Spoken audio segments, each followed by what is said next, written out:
Docteur Bouillon, d'où vient cette énergie? Ah, l'énergie, à mon avis, déjà dans les gènes. Parce que depuis que je suis tout enfant, j'ai cette énergie au service des autres. Donc déjà à l'école, au sport, au service militaire et au cours de ma profession, ça a toujours été défendre les plus faibles et lutter contre les injustices. Donc c'est sûrement par famille, parce que mon grand-père avait une énergie aussi terrible. Il était vétérinaire de campagne et il avait une énergie terrible aussi. Donc je pense que c'est une famille. Mais cette énergie, elle doit être positive et elle doit être humaine. Et ça, c'est très important. J'ai été dans des familles avec des pneumonies, avec des méningites, avec des tuberculoses. On ne mettait pas de masque. Et ici, on est en bonne santé et on doit mettre un masque.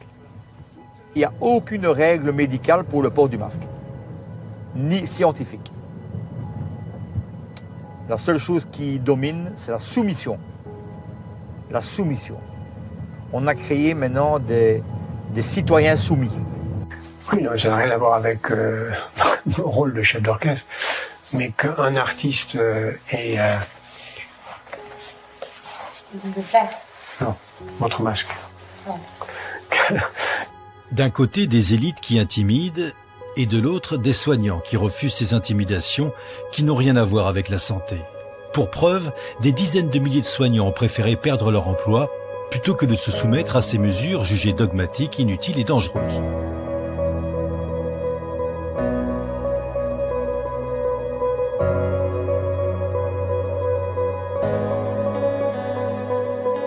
On dit que 90% des soignants ont accepté de se faire vacciner.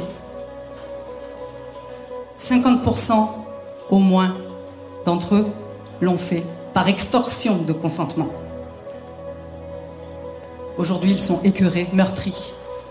Ils fuient l'hôpital public, les cliniques privées. Ils fuient le soin. Ils se sont sentis trahis. Troquer son corps sans en consentir contre un salaire pour ne pas vivre dans la précarité. Comment cela se nomme? Est-ce que quelqu'un ose le dire?